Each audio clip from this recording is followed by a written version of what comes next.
Good evening, everybody. I'd like to call to order the council meeting for Tuesday, October 7th. If I could please have a moment of silence followed by the Pledge of Allegiance.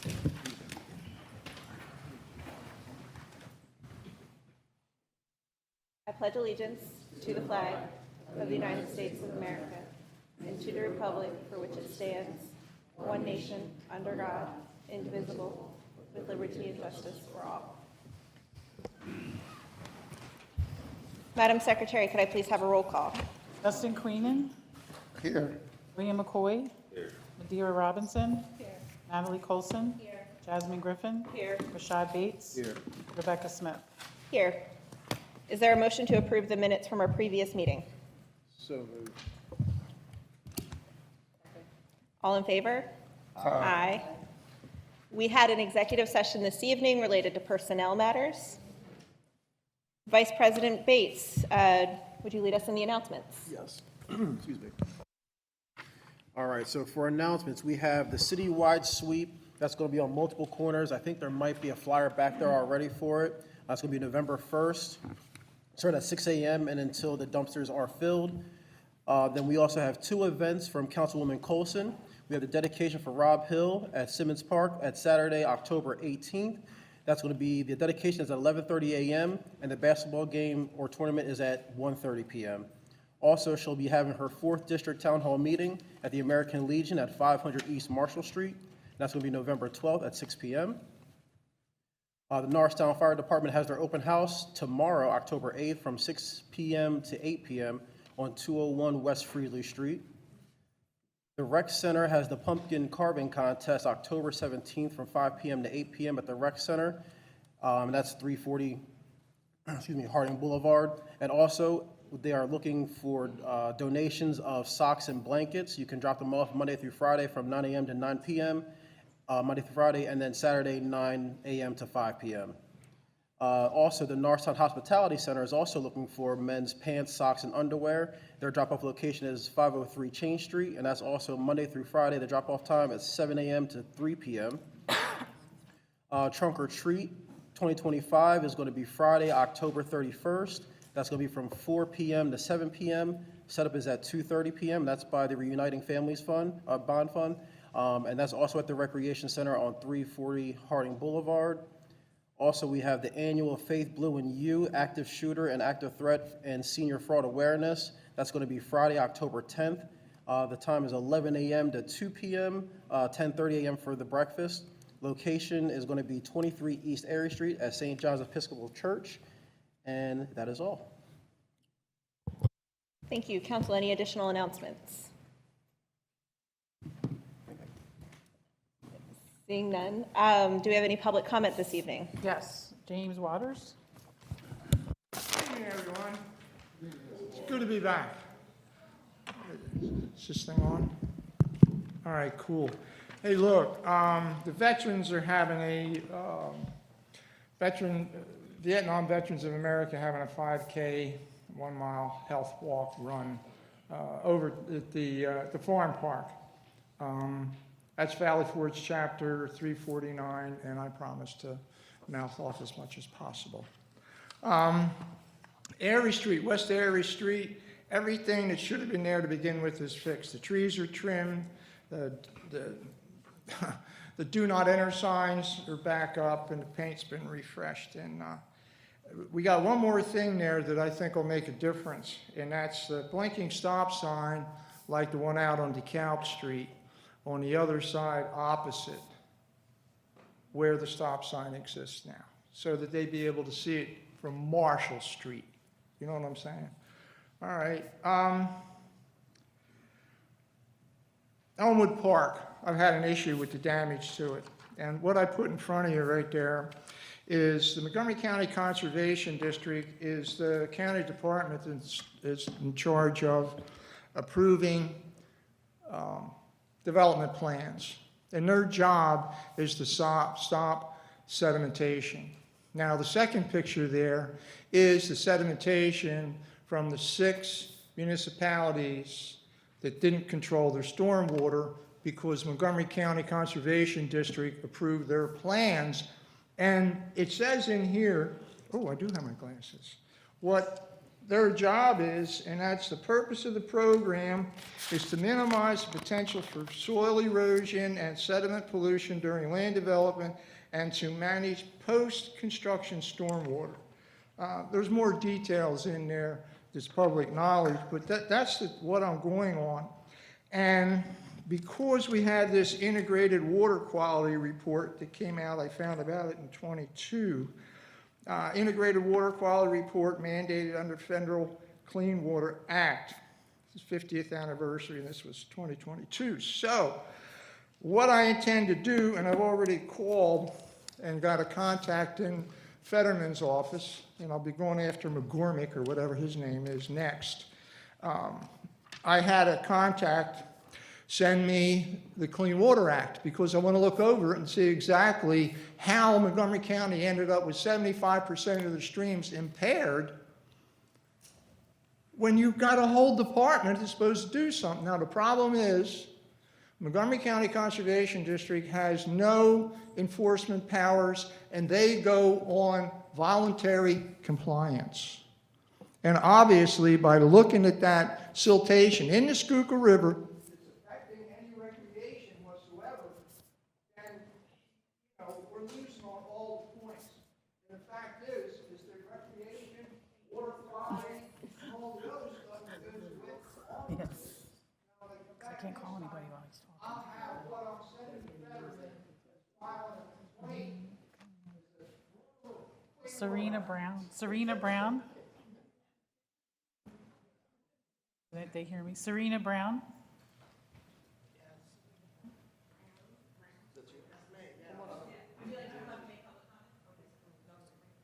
Oh, okay, she doesn't want to come. Melvin Faust. Madam President, she gave me her complaints. Melvin Faust. Good afternoon, council, or good evening, council. I want to first thank the council members that had came out in the last couple of weeks to the Norristown Police Community Affairs or Community Neighborhoods, to the different PSAs. It was very interesting. I was able to make a couple of them, and you could tell that there are different things going on in different areas. So I would encourage everybody in here, if the next time that the police department has these type of meetings, that it could be much more attended, and would like to see more of the council people out there as well. Another thing too, town halls. I think it would be a great thing if you guys would have town halls so we can know who you guys are, who represents each of our districts, so we can know you. Because you guys are the face of Norristown, so we should know exactly who our council people are. I think that's a big thing too. I want to thank Public Works, Tom. I had that big issue on Erie Street about the traffic and all. So Public Works came out, did the trees, as Jim was saying a little bit earlier, paint the box right there at Summer and Erie, and lines on the other side, parking's back 100 feet. Trees are trimmed over there at the apartment, so I think that's making it a little bit better. But still want to know, and thank you, Councilwoman Natalie, for that number to the PA, the Pennsylvania, to see if the roadway, if the roadway is for or is it PennDOT, or if it's Norristown. So I'm waiting for information back from there. But if other council people, if you guys would know, that would be a big thing too, because again, I think there should be some type of, like Jim said, flashing lights, stop sign, or something to try to stop that traffic from going so very fast up there, because I don't want to see another person killed up there. So thank you for your time. James Samuel.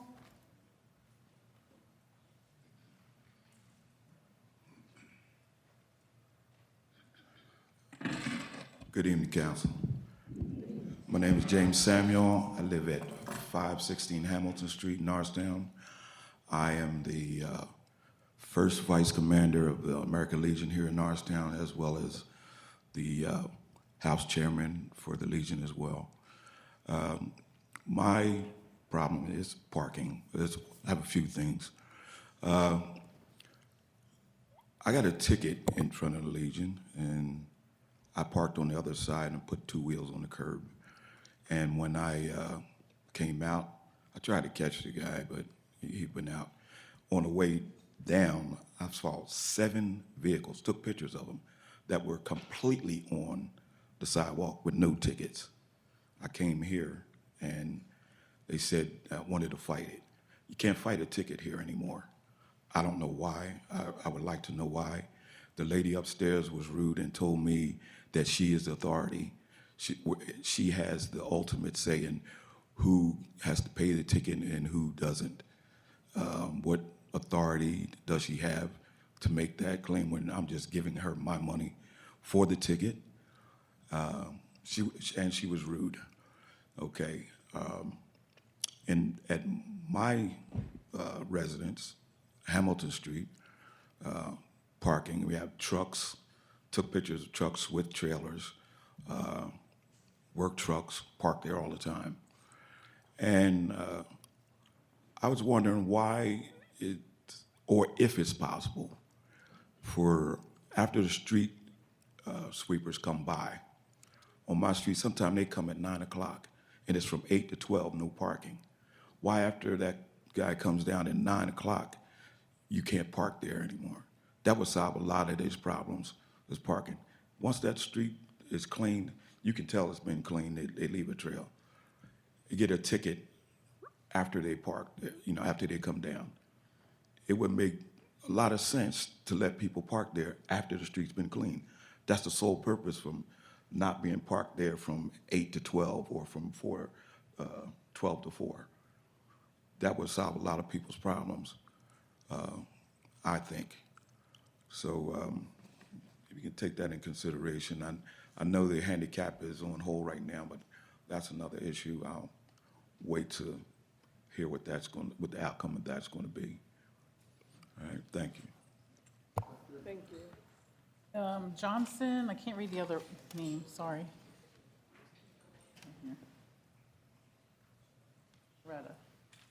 Sharetta, thank you. Hello, my name's Sharetta Johnson. I'm concerned about a camera that was put up in a parking lot at the 1200 block of Lucas and Wood Street. I've been living on this block for all my life, never seen this camera. I seen a dude putting the camera up. He was like he just looked like a normal dude, had a ladder, didn't see a truck. But this camera is a ball. And when I look out my bedroom window, I know this camera can see in my house. So I'm concerned about this camera. And I don't know who I'm asking the neighbors. Nobody knows where this camera come from. So I'm just asking, could y'all please look into where this camera come from and who is responsible of who's seen what with this camera? Thank you. Lisa Brown? Glasses on. Good. What time is it? Evening. All right, you can start. All right. I'm back again from Basin Street. I live on West Basin. I had to write this down. I feel like we're being targeted for the parking tickets on Basin and Locust. There are houses that have 2 and 3 cars. A lot of people work different times. We have nowhere to park. People park commercial vans, take up parking spots. Now we're getting tickets for parking too close to the stop sign. Yes, I did look in the book. It is 30 feet from the stop sign, but I don't understand why now you guys are enforcing it when my daughter is 40 and I've been there all this time, and now y'all want to enforce it because the kids are going to school. My kids went to school and nobody enforced it then. We're not allowed to park on the opposite side of the street. Back to the commercial vans, they park, they leave them there. We have nowhere to park. They're there at 7:30, 7:40 in the morning giving us tickets, early in the morning. I'm a little upset, so I'm trying to calm down. I think it's unfair for the community and the residents that work every day. There's no clear process for this. It can't be fought in court. The number of boots in Norristown is terrible for the working community. God, it's like you guys are trying to make money off of the community. Well, they are making money. Somebody getting the money, y'all need to share. Because it's not fair to what's going on in Norristown as far as these tickets. I mean, this lady is out here every morning promptly on our block, looking for cars, giving tickets, and they get mad because I send a group text out to tell everybody to move their car.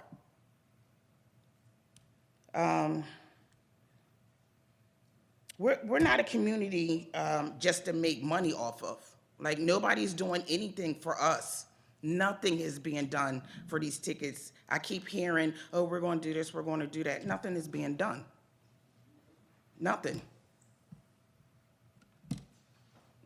I mean, if you guys have a parking garage that y'all, want us to take turns and come park at your house so we won't get no tickets, I'm with it. Because I'm sure y'all not getting tickets. We get tickets every single day, all day. So who has $50 to keep coming down here paying for tickets? And as James said,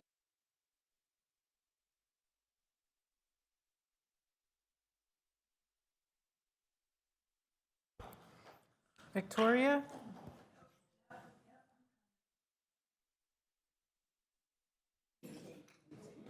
All right.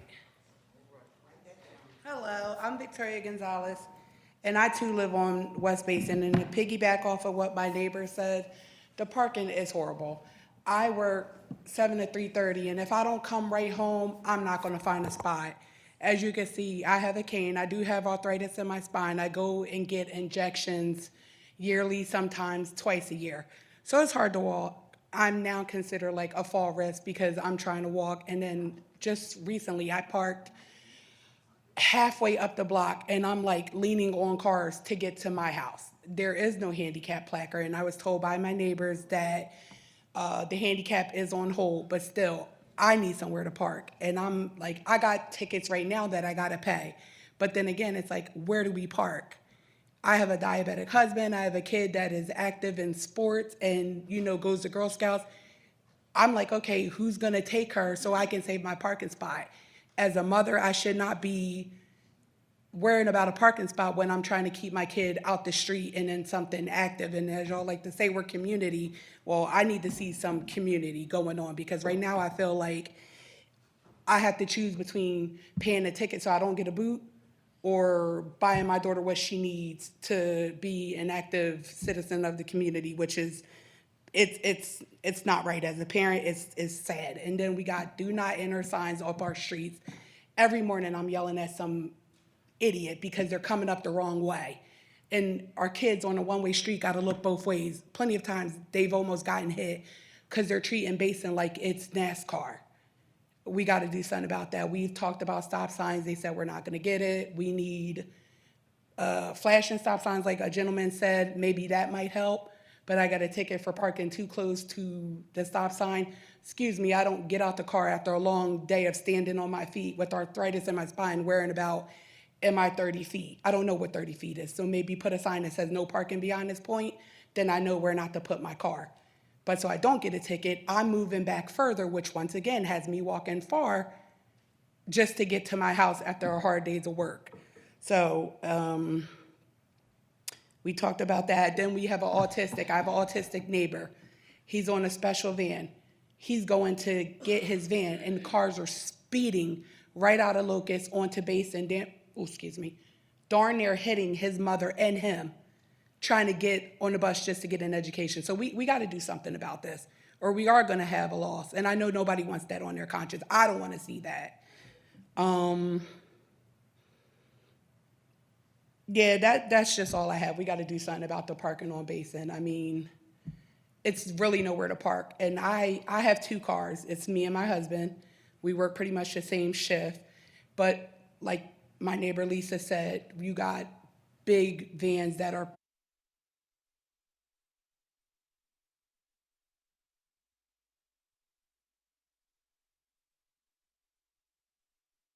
Mark, excuse me, Mark Benjamin.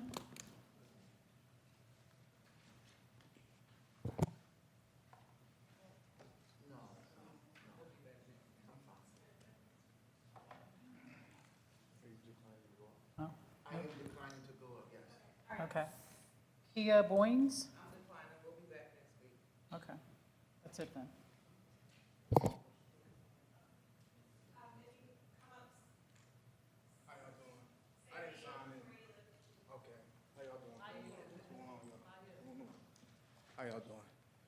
How y'all doing, council? I will be real quick. I ain't gonna take up most of y'all time. I'm very sorry. My name's Luca Burrows. I live on Wood Street, 100 block of Wood Street. I think everyone kind of feels the same way about the parking. I think the vision that council has is good. We do want to make Norristown beautiful. We do want to make Norristown safe, for sure. I think where the problem lies is how we're doing it. Walking down the street. Listen, first of all, Norristown Police, we appreciate y'all keeping the community safe. Let me just say that first. But walking down the street at 6 a.m. in the morning, trying to give people tickets, for 30 feet is, it's a little ridiculous. Just a little bit. I understand we have a vision here. We want to make Norristown a better place. I think we all want to see that. But little ideas. I don't want to come with problems. I also want to come with maybe some solutions. Maybe one of them, if there's a fire hydrant, maybe paint the curb red, something like that. As far as the signs, that's like another issue, because sometimes, I know there's state laws that say we can't be parked a certain amount of feet from the corner. There's reasons for that, there's reasons. We don't want to block handicaps, we don't want to impede any traffic or police or firefighters or ambulance coming around the corner. I get that. But most of the time, it's really not that. Like, no one's really sticking out too far to block a handicap ramp or impede any emergency vehicles. So sometimes those signs, when they say no parking from here to there, that could also take up a parking spot. I just don't think we should place some of the responsibility on Norristown Police Department for the parking, only because it's happening at unreasonable times at the end of the night, usually in the wee hours of the morning when people are getting ready for work or they're coming home from work. And parking's a problem. We can't park anywhere, so we park. You guys get the picture. I think we should just leave it up to the parking authority. Come around 8:30 when they're supposed to, and if we're out there, it's fair game. Boom, boom, you get the ticket. But not when people are trying to get ready for work, get their kids ready for school, things of that nature. That's all. But we do appreciate the vision, and I appreciate y'all letting me come up here and talk. I really do. I didn't even sign in. It's my first time here, so thanks, y'all. I just want to say that.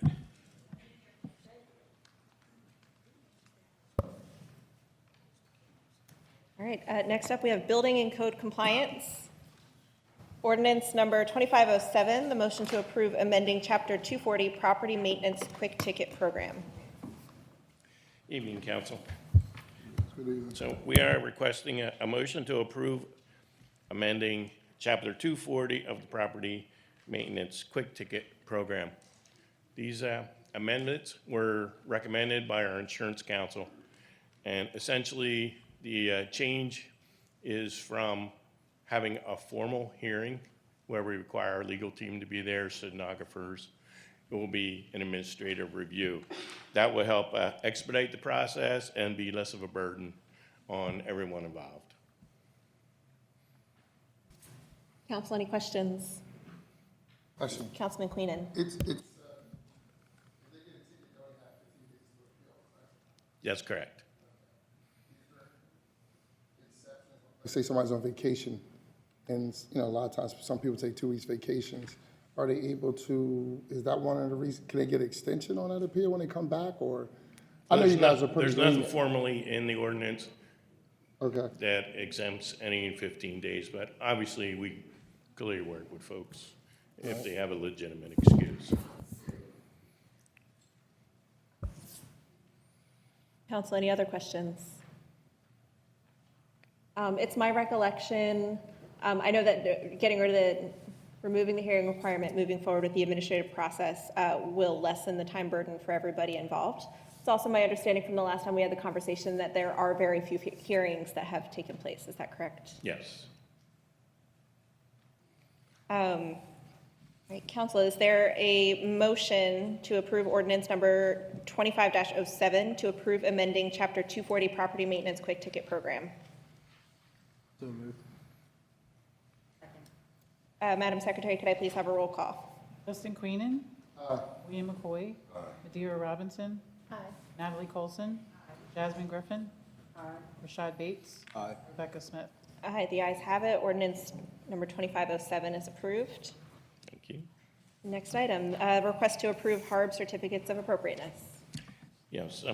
As you know, the review board meets monthly to review requests for additions, alterations, repairs to the exteriors of properties in the historic district. The following COAs have been reviewed this month: 129 East Main Street, 501/503 West Marshall Street, 514 Astor Street, 610 West Main Street, 935 West Marshall Street, and 536 George Street. We are recommending that council approve all of them except for 536 George Street. We're recommending we table that till November's meeting because that property has not currently received it approved zoning. So we don't want to approve HARB repairs until they get their official zoning approved. Okay, council, is there any questions?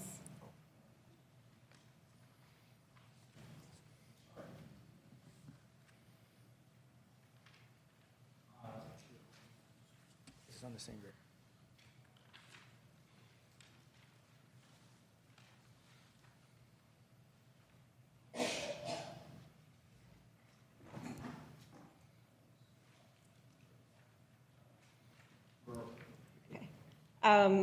So is there a motion of council to approve, to table the approval of 536 George Street and to approve the other 5 HARB COAs?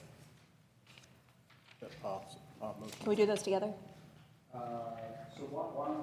So you have a resolution with all of those on that. Why don't you make a motion, maybe the easiest way is, make a motion to amend the resolution, just taking that property off. So do that first, and then approve the resolution after that. Okay? Everyone understand? Okay, got it. Council, is there a motion to amend the resolution for HARB COAs to remove 536 George Street? so moved. Second. Could I have a roll call? Justin Queenan. Aye. William McCoy. Madeira Robinson. Natalie Colson. Jasmine Griffin. Rashad Bates. Rebecca Smith. Aye, the ayes have it. Is there a motion to approve the HARB COAs as amended?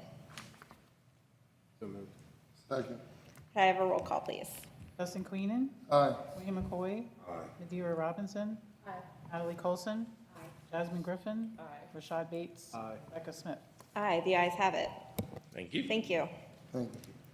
Next up, we have Finance, Resolution Number 25-85, request of council for approval of the minimum municipal obligation to be budgeted for police, fire, and non-uniform pension plans for fiscal year 2026. Good evening, Council.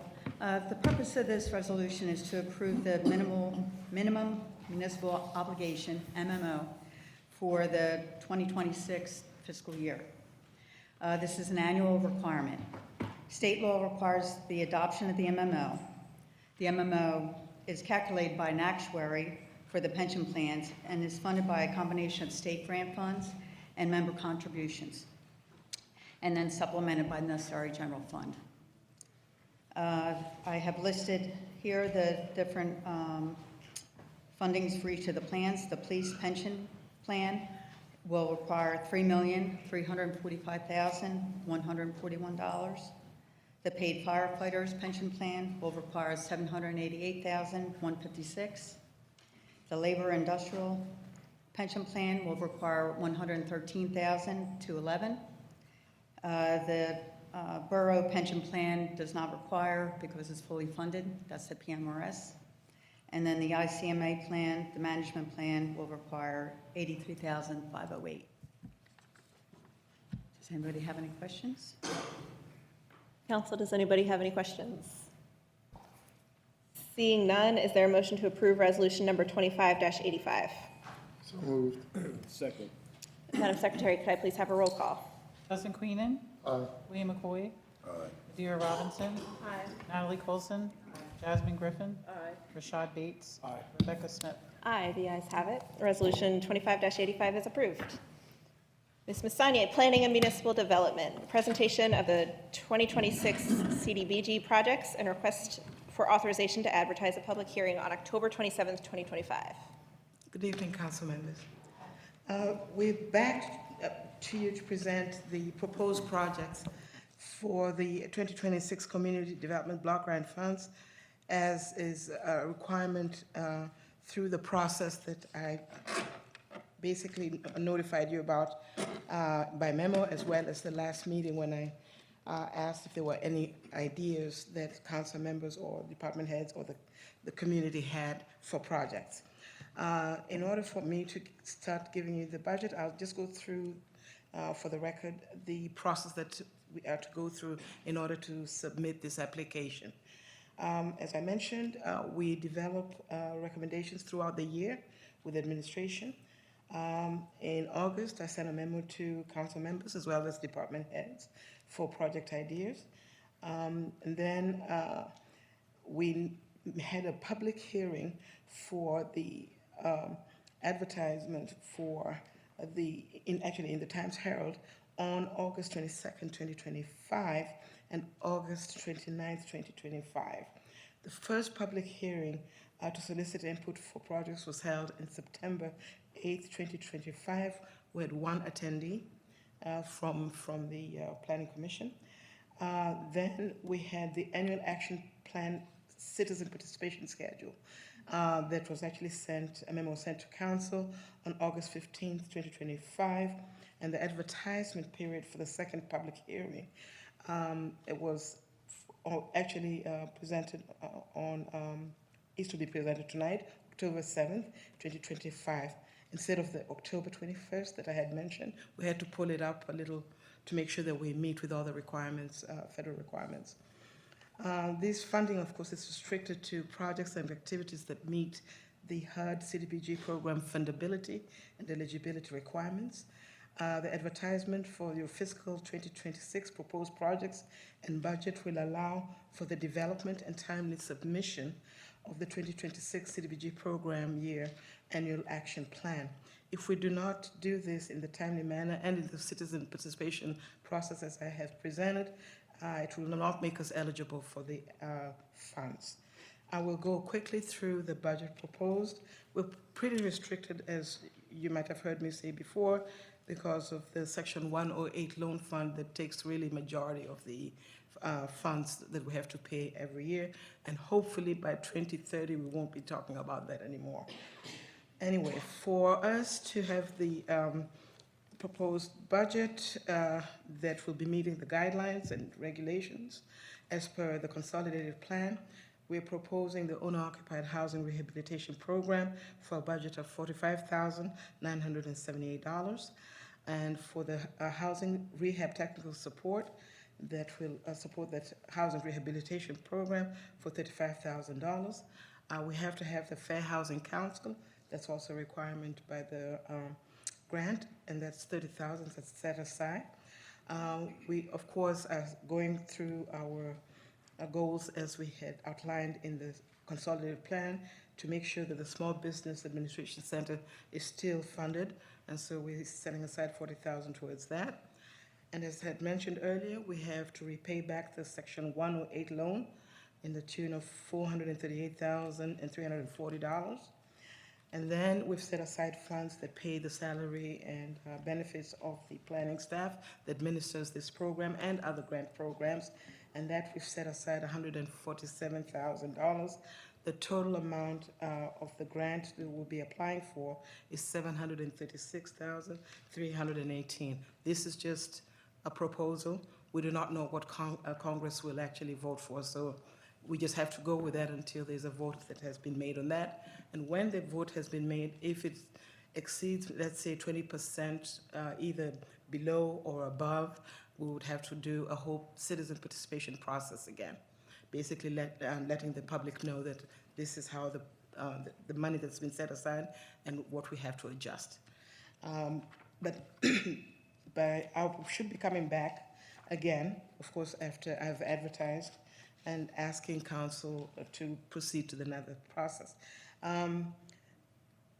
We are on October 7th. The next 30-day public period begins October 23rd. We'll be advertising the public hearing for October 27th so we can receive comments on the proposed projects that I just mentioned. And then November 21st, the 30-day public period ends. December 16th, I'll bring the ordinance, actually asking council to authorize us to advertise a proposed ordinance in keeping with the budget that we advertised. And then January 5th, 2026, I will be seeking council's approval so that we can adopt the ordinance, you can adopt the ordinance, and then we can be able to submit the application to HUD. Besides that, I think that's all I have. If council would please authorize me to advertise this, I'd really appreciate it. Thank you. Council, any questions? Seeing none, is there a motion to authorize the advertisement of the fiscal year 2026 CDBG proposed budget at a public hearing scheduled for October 27th, 2025? So moved. Second. Could I have a roll call, please? Justin Queenan. Aye. William McCoy. Madeira Robinson. Natalie Colson. Jasmine Griffin. Rashad Bates. Rebecca Smith. Aye, the ayes have it. I think. Thank you. May I make a comment real quick, Jane, before? And to acknowledge, I should have said this earlier in the comment or in our section, but just wanted to acknowledge the great work that you and your team are doing. Excited about the public, obviously, hearing with the CBGB, but all the ways in which you're showing up. I just wanted to publicly thank you for allowing us to come and tour the project at 14 West Main Street this week. It was great to see that development happening. I'm very excited for that. For when it does open, I encourage us all to take a look at it, take a good look. Smelled good in there, and the food wasn't even cooking yet. But just to name that, it looked really nice in there, and the development seems like it's well underway. And it's nice to see restoration back in that building. So just thank you. Thank you just wanted to very thank you and your team publicly. Thank you very much.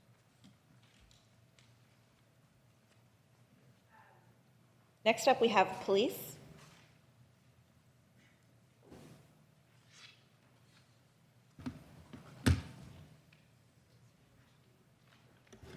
Welcome. Good evening, council. Hello. Hello. Welcome.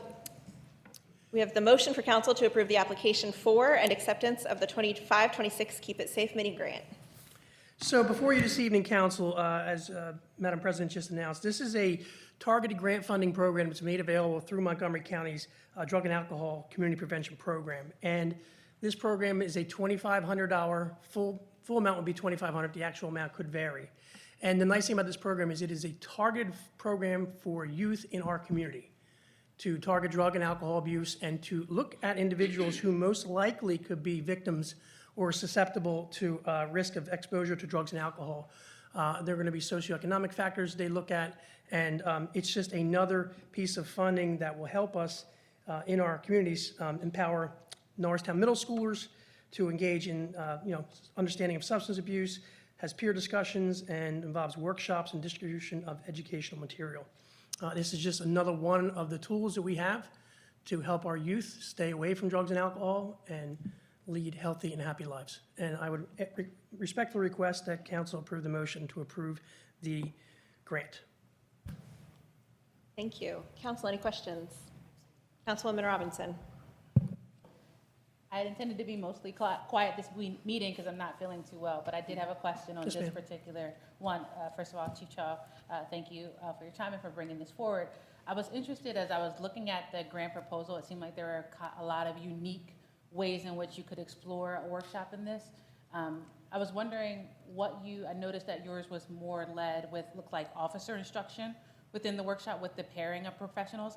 I was wondering if you had an idea of like what that looked like to you, what like that day might be. So I don't know, one of the things that I like about this is it actually has components for peer-led discussions. So these are youth that have maybe been at risk or had issues with drugs and alcohol who now have kind of reformed and will be able to work peer-to-peer. So I think a lot of the meat of this grant is that it's not necessarily coming from police officers or from adults. It's focusing on getting peer-to-peer support. So folks who are challenged and have issues can get that kind of support. So I don't, with all due respect, I haven't delved into the exact details of this. I was not here when the grant application was submitted. I can dig into it for you and get you answers to any further details that you may want. That sounds good. I'd just be interested to know what a day in the life of that workshop kind of looks like, the structured way in which it was. It seemed that it was predominantly like officer-led with supplemental support, but I just was trying to visualize it a little bit better, but thank you. Yes, ma'am, and I can get that for you, Ms. Robinson. I didn't catch that last part. I will be able to get that for you. I'll work on an email to kind of give you a little more understanding of what that would look like. Thank you. Council, any other questions? Seeing none, is there a motion for council to approve the application for and acceptance of the 2025 Keep It Safe mini grant? So moved. Second. Could I have a roll call, please? Justin Queenan. Aye. William McCoy. Deidre Robinson. Natalie Colson. Jasmine Griffin. Rashad Bates. Rebecca Smith. Aye, the ayes have it. Motion's approved. Resolution 25-82, a request of council to approve the subscription purchase for $50,179.22 from Lexipol LLC for 3 years access to law enforcement policy and supplemental manuals.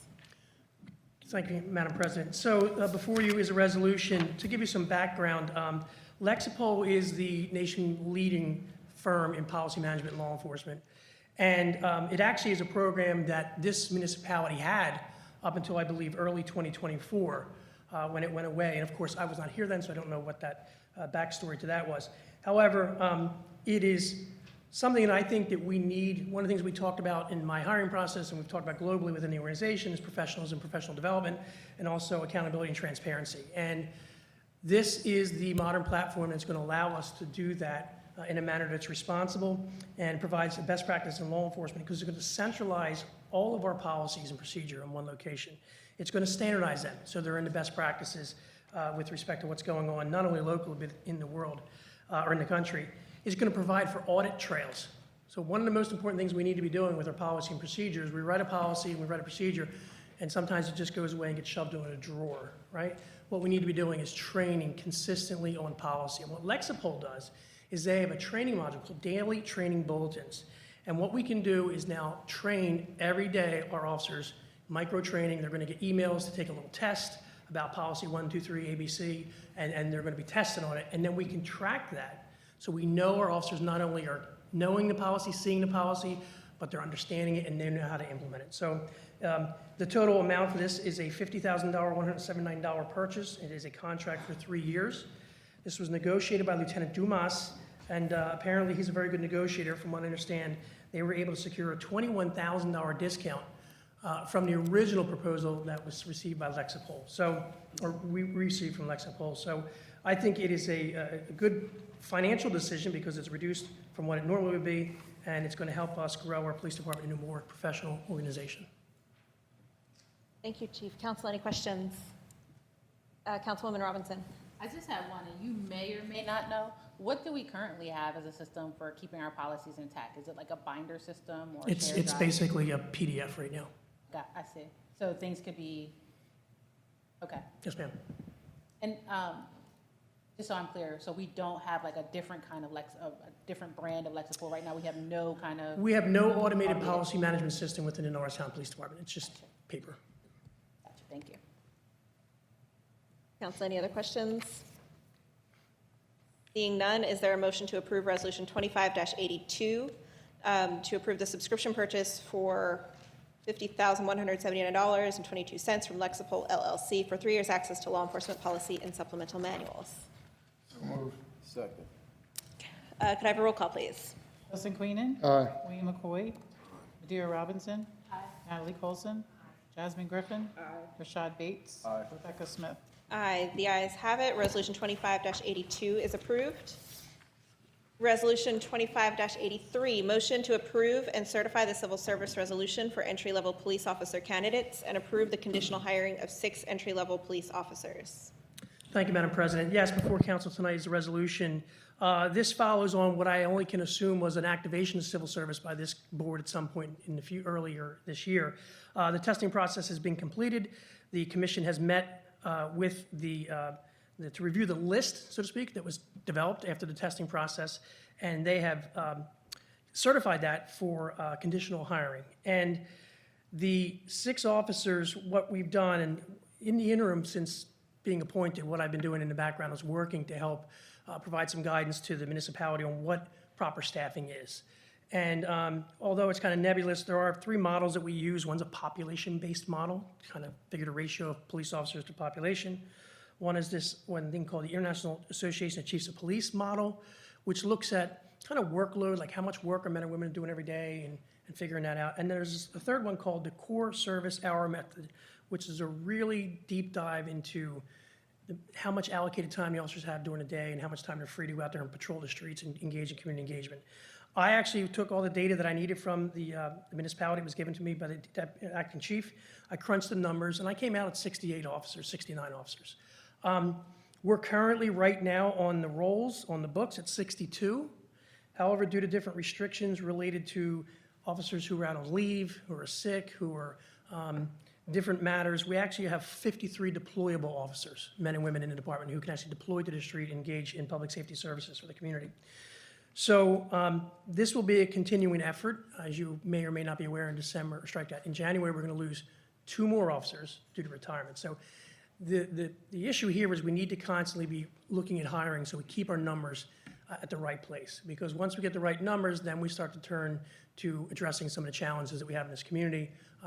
So my recommendation, based on the very rudimentary staff study that I conducted, is that our staffing needs are supported or support the hiring of 6 additional police officers.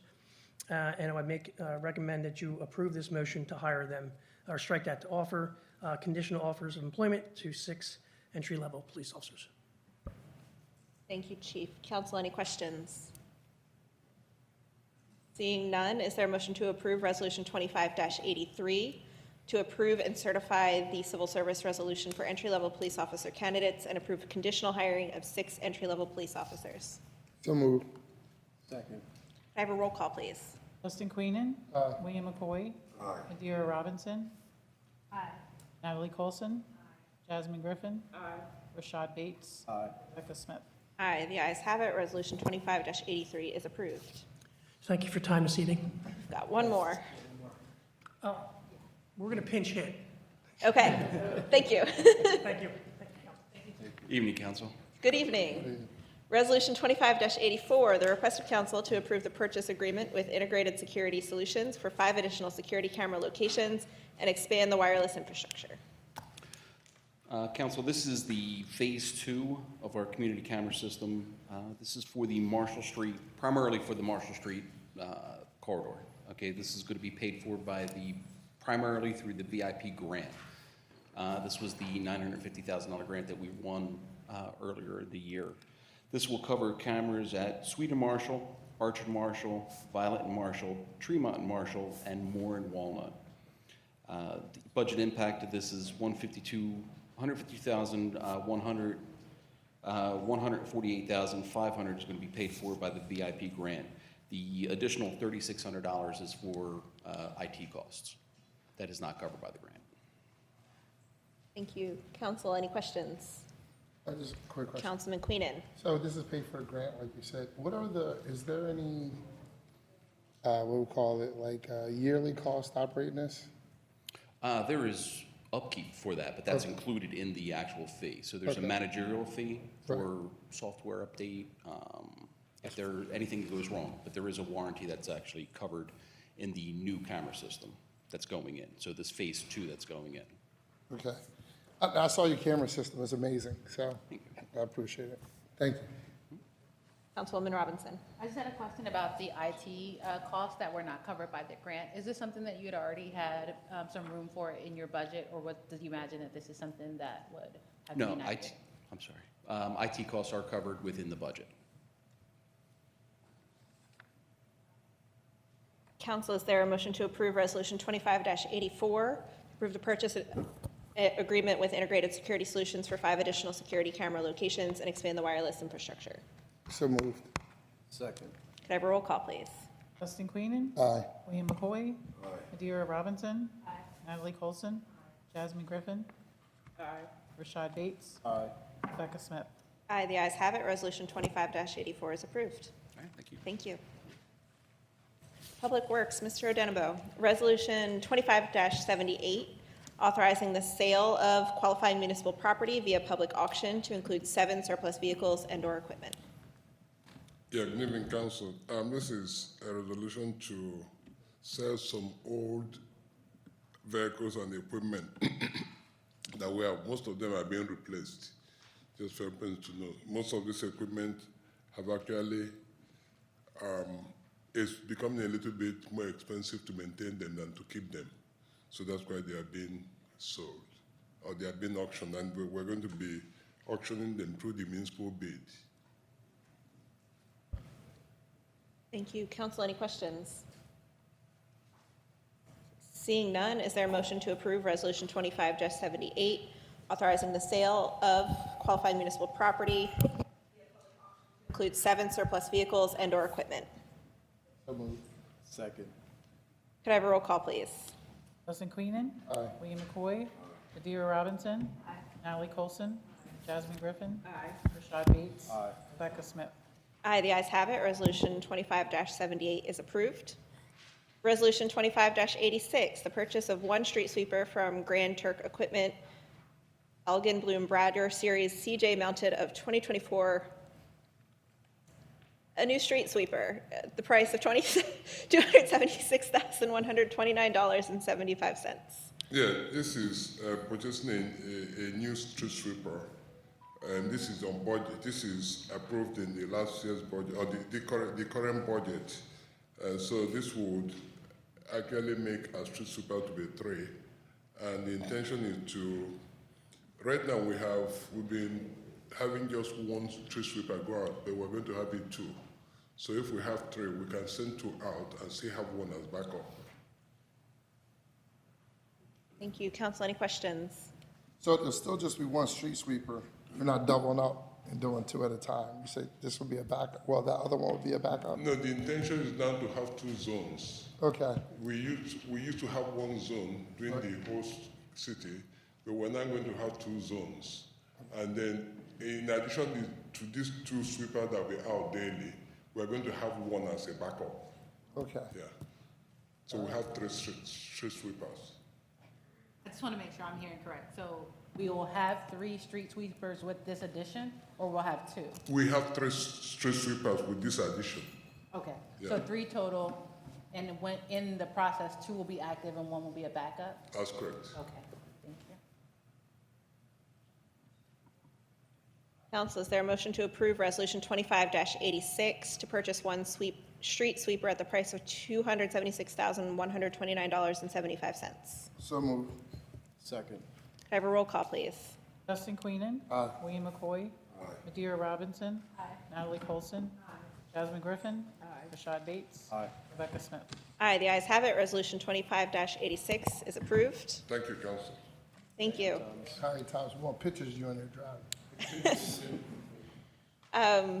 Next up, we have departmental reports. First up, we have police. Evening again, Council. Hello again. So I'm going to be doing the September 2025 report. We're going to start with the staff report. September, we had 45 sworn officers, 1 acting chief, 1 captain, 1 lieutenant, 4 sergeants, 10 corporals, 50% reduction in criminal investigations of 5, 1 SRO, 1 evidence tech, 5 professional staff, 4 parking enforcement, 16 crossing guards, 5 PCOs. Personnel, we have 1 on terminal leave, 2 on extended sick, 1 on military leave, and 3 additional officers that are going to be in the academy. So leaves us about a 28% downturn in the police department. For the month of September, we had 0 shootings. However, we did have 7 robberies. This is a 100% decrease in shootings. However, it's a 250% increase in robberies. The only positive thing about the 7 robberies is that the individual that committed all 7 robberies has been arrested, so he is in custody. Month of September, we did report 41 domestic-related incidents. That's a 5% increase from 2024, where there was 39. Opioid intent to deliver arrests were down by 17%. We did notice a 133% increase in fatal overdoses in the month of September. Non-fatals were up by 4%. We did host 14 events, including PSA meetings that a lot of you attended. We did notice the last 2 Water Ice with the Cops event, along with the Youth Leadership Program. We still remain active with Facebook, so we're trying to get as much information out to the public as possible. We do, utilizing technology this year, we had 18 ShotSpotters activations in the month of September. 9 of these incidents were founded. Only, unfortunately, we're still at a deficit. Only 1 of those calls was actually called in by 911. So 9 founded reports with 1 911 call.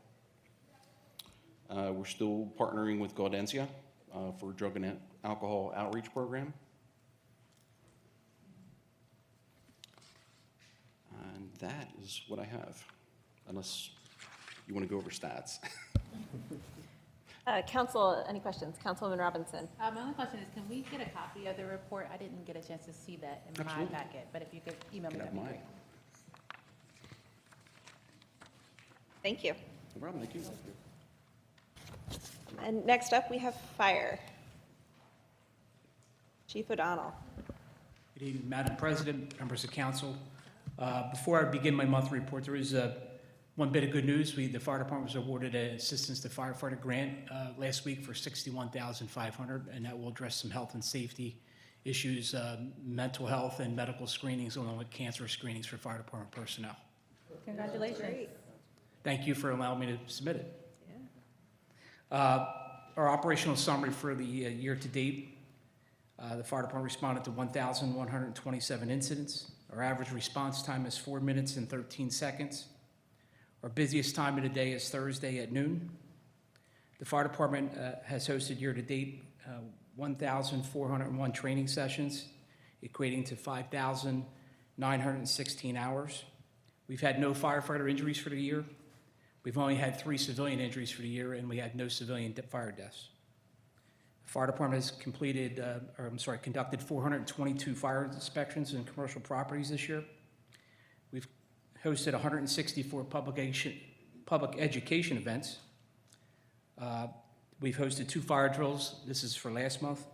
This month, obviously, being fire prevention, it'll be way up for next month's report. We visited 494 homes this year to install smoke detectors throughout our community, which has resulted in us installing 144 smoke alarms in folks' homes. The Fire Safety House has had 2 appearances for the year, and our fleet has been out of service for a total of 2,320 hours. That's the only thing I have.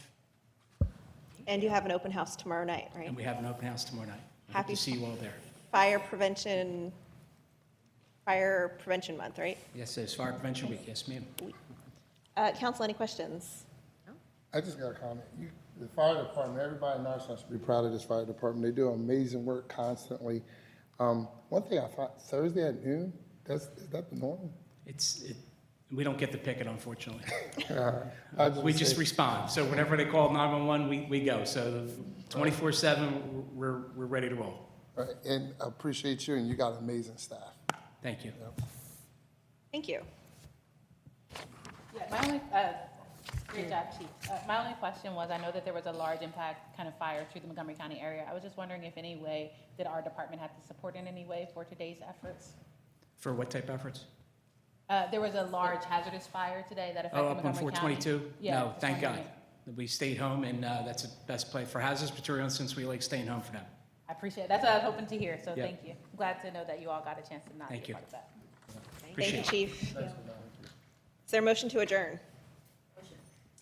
All in favor? Aye.